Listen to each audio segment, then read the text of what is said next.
Rennes, tiens, avant de parler du match en lui-même, j'ai regardé tout à l'heure, depuis le match à Rennes, au match aller, on a pris 5 points sur 24. 5 points sur 24. Est-ce que le tournant de la saison, Michel, c'est pas cette expulsion de Pape Gueye ? C'est quoi ? Je vais faire le beau avec mon meilleur ami, avec quelques amis. Voilà, on s'est dit le lendemain, moi je me le suis dit en tout cas, c'est le tournant de la saison. À la mi-temps de Rennes-OM, j'étais venu en plateau quelques jours avant, on rigolait, on peut jouer le titre, etc. On était à 12 journées, on avait des points d'avance virtuels, il nous restait 2 matchs en retard, on fait une première mi-temps fantastique. Bon, et après, selon moi, Turpin nous tue le match et Gueye nous tue le match. Ça, c'est personnel. Et puis, à l'arrivée, tu ne gagnes pas contre Reims derrière. Qu'est-ce qui a pu se passer, toi qui as l'expérience, tu as plus de 30 ans d'OM, qu'est-ce qui a pu se passer dans la tête des joueurs pour que, avant Rennes, ils soient persuadés qu'ils peuvent faire un coup, même Villas-Boas, il dit qu'il faudra qu'on soit là si Paris n'est pas là, etc., etc. Et depuis ce match, on a des fantômes. Qu'est-ce qui a pu se passer ? Alors, je pense qu'il y a... Romain ? Vas-y, Romain. Ah, vas-y, Romain. Ouais, juste, il y a 2 choses déjà. Alors toi, tu dis que c'est Rennes. Tu peux aller chercher juste un peu avant une explication tactique. Elle va pas te plaire et je m'en excuse. Sanson, c'est ça ? Mais si tu... Eh oui. Je te connais. Eh oui. Parce que Sanson, tu gagnes 2-0 contre Monaco et il sort sur blessure alors que tu gagnes 2-0. Au final, tu gagnes 2-1. Donc tu peux déjà te dire qu'à sa sortie, tu avais un but de plus. Et c'est pas Sanson en lui-même, parce qu'on a vu qu'il a été admirablement bien remplacé par Gueye. Mais tu sais que son volume de course, défensivement, soulageait ses autres coéquipiers, mais aussi offensivement parce qu'il arrivait à faire le lien et que tu ne l'as pas eu sur les matchs suivants et que tu as eu vraiment une équipe coupée en 2. Ouais, première explication. Deuxième explication, si tu regardes bien cette défaite à Rennes, c'est ta 2e défaite en Ligue 1. Et avant, tu avais perdu contre Saint-Etienne après le match à Paris. Et tu as ce truc, quand tu perds un match dans une compétition, de te dire on n'est pas si invincible que ça, tu vois, ça te met un petit coup au moral. Et c'était surtout géré de manière calamiteuse derrière, parce que bon, outre l'épisode, on va dire, extra-sportif entre Villas-Boas et un journaliste, il y a ce truc de dire on a perdu à cause de Clément Turpin qui t'empêche de te remettre en question comme il faut. Et derrière, voilà, l'engrenage. Ouais, moi je pense qu'il n'y a pas qu'une raison. Il a 100% raison sur les 2 points qu'il avance, c'est-à-dire que Sanson il est important au niveau kilomètres parcourus. Il équilibrait le losange. Ouais, même si tu sais, on le sait tout le monde que je ne suis pas un fan de Sanson au niveau jeu, mais c'est vrai que l'OM a été fatigué là, à piocher physiquement, puis on jouait à 10, donc, puis Gueye expulsé, donc non seulement tu perds Sanson, mais non seulement tu perds en plus Gueye, Camara a commencé à piocher, donc ça fait beaucoup de choses, et puis mentalement là il commençait un peu à y avoir Bisbille, Thauvin, Payet, ils étaient un peu moins bien, Mandanda était moins bien, et donc faut pas regarder qu'une seule raison, à mon avis il y en a plusieurs qui s'accumulent. D'où ma question, Seb, est-ce que comme ça a été le match de la chute, ça peut être le match de la remontada, ce match de samedi ? Non, parce que moi, en aucun cas. Mon explication à moi, c'est que, et là encore une fois, j'enfonce une porte ouverte, il n'y a pas d'exclusivité, il n'y a pas d'argument choc exceptionnel.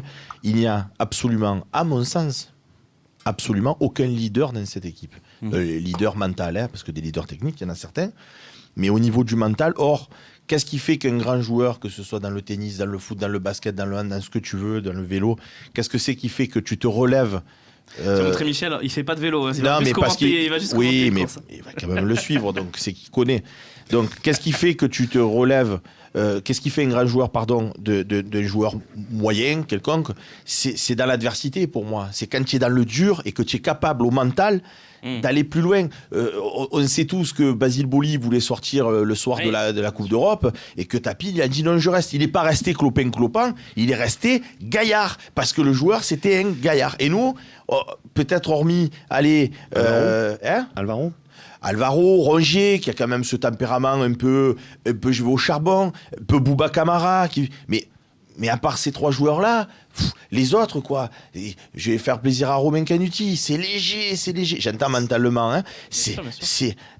L'an passé, c'était pas mal quand même. Oui, mais parce que quand tu as une dynamique victorieuse, que tu es entraîné, tu me mets Maxime Lopez dans le groupe. Ça joue bien aussi, parce que ça joue bien. Maintenant, quand tu as une difficulté, tu l'as vu, même s'il est parti d'une manière qui ne m'a pas plu du tout, un Gustavo, par exemple, tu vois, dans l'approche, dans la mentalité, peut plus se remettre en question. non. Et là, cette année, dans le groupe, tu n'as pas de ressort. À part Alvaro, tu n'as personne qui va dire allez, donc c'est mort. Pour moi, c'est mort. Je suis triste. Je voudrais jouer dans cette équipe pour mettre des gifles. Parce que moi, je mettrais des gifles. Après, je me ferais frapper peut-être. Mais avant, j'aurais mis une gifle. On va regarder le classement avant de débattre du match et de faire la compo quand même tous ensemble. Le classement, l'OM est maintenant décroché, hein, clairement, avec même un match en moins. On est derrière la 5e place de Rennes, justement. Voilà. Donc, c'est terrible, Romain. Quand tu regardes ce classement, tu vois qu'on a le même nombre de points que Bordeaux. Oui. On s'est foutu de leur gueule, mais ça fait un an qu'on se fout de la gueule de Bordeaux, de leur projet, des propriétaires absents, de 0 recrue. Enfin, à part, ils prolongent pas le bail. C'est ça leur coup d'éclat et tout. On est là à se moquer d'eux, à les montrer du doigt. Ils ont le même nombre de points que nous. Ouais, bon. Si ça, c'est pas une bien, humiliation. ils ont le même nombre de points que nous, mais bon, on va pas non plus dire c'est une réussite Bordeaux. Hein. Ah non, c'est pas une réussite. Mais nous, au vu de tout ce qu'on s'est foutu de leur gueule, de nous voir au même niveau que nous, c'est que c'est un sacré échec. Et comme je suis complètement... Quel terme je peux trouver? Résigné. Non, comme je suis complètement fada, tiens, je vais employer un mot de chez nous, comme je suis complètement fada, même si ma tête, elle me dit, Seb, c'est mort, quand tu dis, est-ce que ça peut être le match de la remontada? Franchement, si tu gagnes tous tes matchs jusqu'à la fin de l'année, tu as de grandes chances d'être sur le podium. Donc je vais me dire... Effectivement, t'es fada. Champion, non, mais sur le podium, ouais, bon, champion mathématiquement peut-être. Mais donc je me dis, et si tu gagnes contre Rennes, et si tu gagnes ton match en retard contre Nice, et si Milic d'un coup c'est un monstre qu'il est déjà au top niveau, et si... Tu sais, je suis venu il y a un mois, donc je disais il y a un mois et 10 jours ici.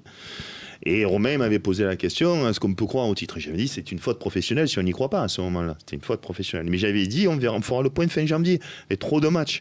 Et en plus, tu attaques tes ascensions, donc toujours en vélo, avec PSG, Lyon, Lille, 2 déplacements consécutifs, Nantes et Bordeaux. C'est trop dur pour cette équipe-là qui est à la fois techniquement faible, mentalement, tu l'as dit, faible, et qui a des problèmes internes. Donc c'est trop compliqué. On voit le calendrier avec ce match contre Rennes, et puis le déplacement à Lens, la réception de Paris, le match de Coupe de France contre Auxerre, puis Bordeaux à Bordeaux, donc un match qu'on ne gagne jamais, la réception de Nice, le déplacement à Nantes et la réception de Lyon. Tout ça jusqu'à fin février. C'est pour ça que je te dis, je suis fada. Parce oui, que non, c'est pas possible. Quand tu dis je vais pas regarder le match, nous on sera là pour commenter, il y a Twitch, etc. Donc ce sera encore là.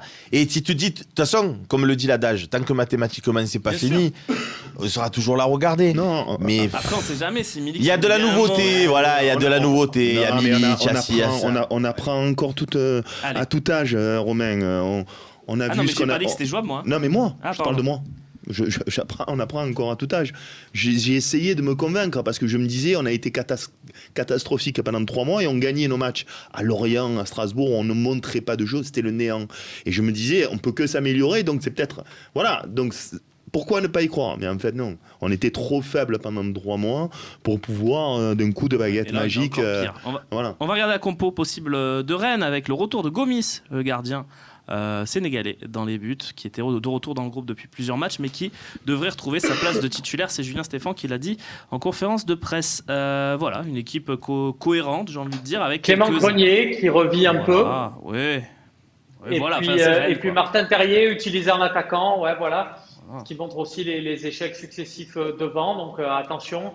Ce que j'ai dit au match aller, toujours valable, c'est-à-dire que leurs défenseurs centraux, Da Silva et Aguerd, c'est des mecs qui peuvent marquer sur coup de pied arrêté à tout moment, donc il faut être très très vigilant.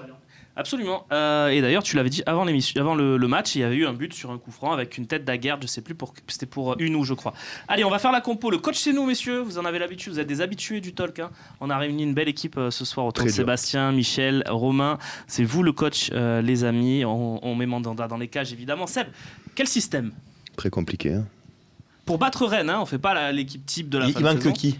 Il manque personne, à ma vie, voilà. Il manque personne, mais on peut se poser des questions quand même sur Camara. Je suis désolé, Camara et Rongier qui reviennent. Il a dit qu'il devrait être là pour Rennes. Ils reviennent, mais Camara, il avait parlé de déchirure. Je pense qu'on n'aura pas Camara et Rongier en même temps, c'est mon avis.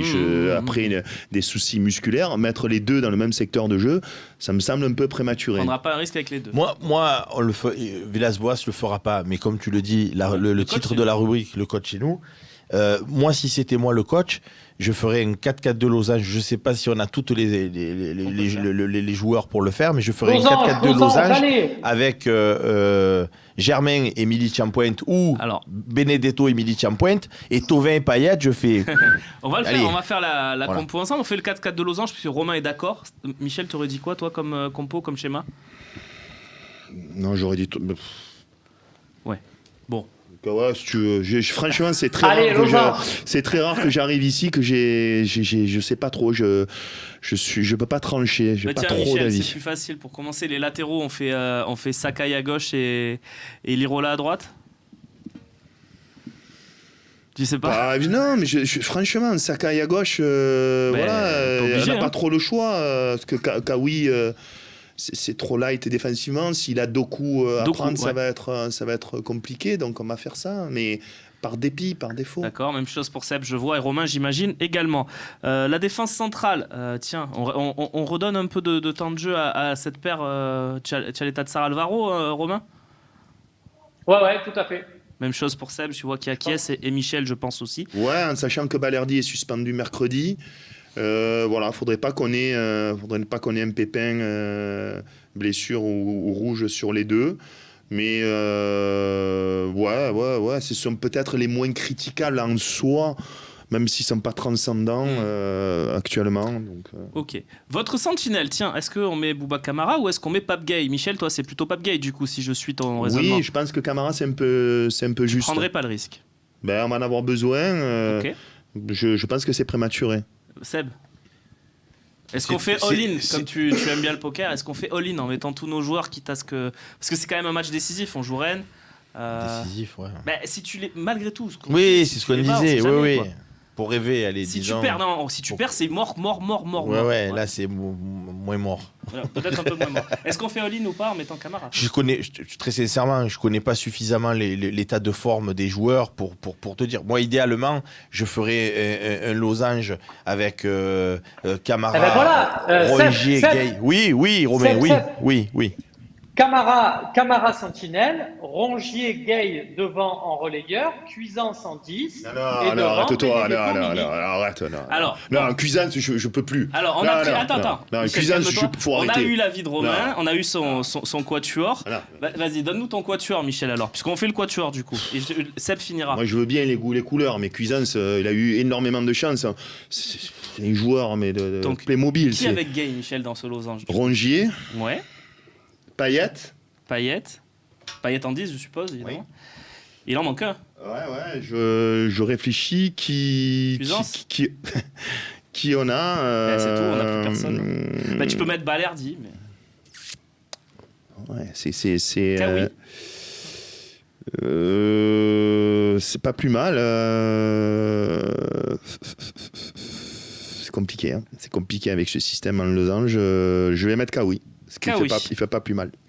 Kawi. Et Camara, donc, sur le banc, on a bien compris, hein. Camara, je le mets s'il est... T'as pas envie de le risquer, quoi. Voilà. Il revient de blessure. Et donc, Seb, quel sera ton milieu de terrain à toi? Tu as un peu l'avis de tout le monde. On a 2 Rongier, 2 Gay. Est-ce que tu mets ces deux-là déjà? Non, mais on va pas faire du foot fiction. Moi, je t'aurais dit oui. Je dis Kawi parce qu'il est rentré à ce poste-là contre Monaco. Hein. Oui, non, mais Kawi, est-ce qu'il peut pas...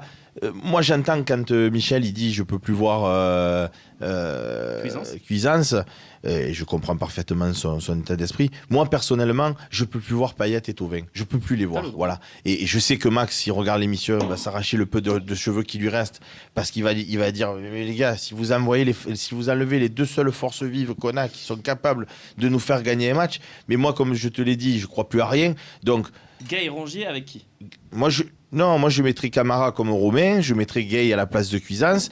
Pourquoi pas Andis, même si c'est complètement fou, Kawi. Et après, devant, je mets Benedetto. Il dit Gay, Rongier, Camara, Kawi, dit. D'accord.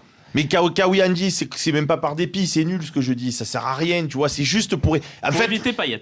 c'est pour plus mettre Thauvin et Payet. On fait ça, Voilà. on Après, fait tu ça. peux mettre même peut-être Benedetto, Andy, j'en sais rien s'il est capable de jouer derrière les deux attaquants, je sais plus. Écoute, ça serait la grande chance. Ah, ça, de pour jouer Saïd derrière, c'est pas idiot, Mais c'est- Benedetto dit, mais parce c'est que mais c'est pour c'est jouer mieux. loin de la surface, il y a du monde. Je vais quand même suivre évidemment Michel sur ça. Je préfère encore voir ce milieu, même si mais il supporte Payet, même si Thauvin donc me Payet, supporte. alors. Mais Bon. qu'est-ce que tu veux faire Allez, d'autre? on Il faut être un peu conclut intelligent.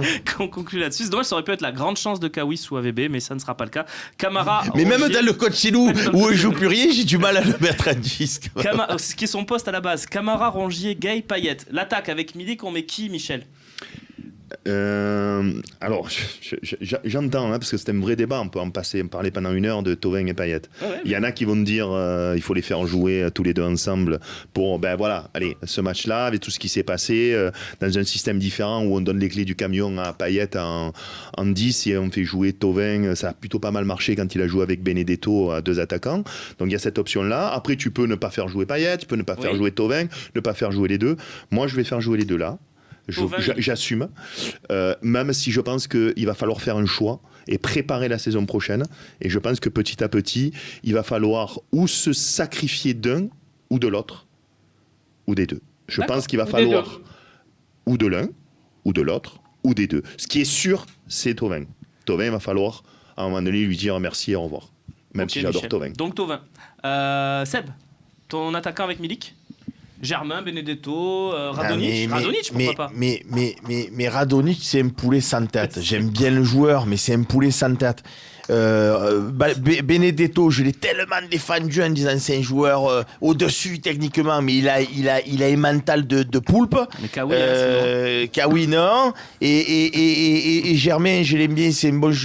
Tu es obligé de faire jouer Thauvin. Ma problématique avec l'Olympique de Marseille de cette année, c'est. Non, mais. Il a dit qu'il voulait pas faire jouer les deux, il aimait les deux. Mais non, mais parce qu'à un moment donné, Michel, c'est ce que je ne cesse de dire. Quand tu regardes la saison où tu avais Djibril Cissé, Mamadou Niang, Pagis, Valbuena et.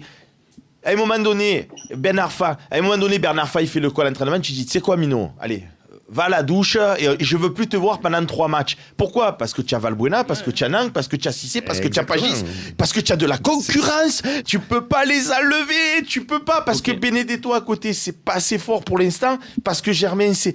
tu es obligé. Qu'est-ce que je te dise? Tu es obligé. On a la compo. Romain, tu as 10 secondes pour me dire ce que tu aurais fait toi. On s'en fout, passe aux questions-réponses. Non, ça m'intéresse, moi. Thauvin. Bon, ben voilà. Au moins, c'est clair, on a la compo. La surprise, finalement, c'est qu'il n'y a pas de surprise que vous mettez les meilleurs joueurs sur le papier. On verra si ça sera le choix. C'est dommage parce que tu sais quoi, c'est 11 joueurs à fond, motivés. Et avec du répondant, c'est une putain de belle équipe quand même. Offensivement, sur le papier, c'est pas mal. Hein, les 6 de devant, là, il te manque un bon arrière-gauche, c'est pas mal. Hein. Les questions-réponses, on y va tout de suite.